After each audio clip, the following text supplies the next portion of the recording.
16 divided by 8 over 5 times 5. 5 into here 1, 5 into here 1.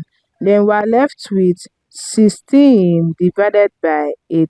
16 divided by 8 will give us 2.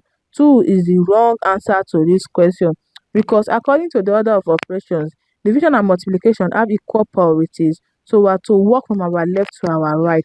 Let us solve the right answer to this question. First of all, we are going to work with 16 divided by 8 over 5 using the rule of KCF. K stands for keep, C stands for change, and F stands for flip. We are going to keep 16, change division to multiplication, then flip 8 over 5 to 5 over 8, then multiply by 5 here. Now we are going to simplify. 8 into here 1, 8 into 16 will give us 2. Then we have 2 times 5 times 5. Now we are going to work from our left to our right. 2 times 5 will give us 10. Then 10 times 5 will give us 50. 50 is the right answer to this question.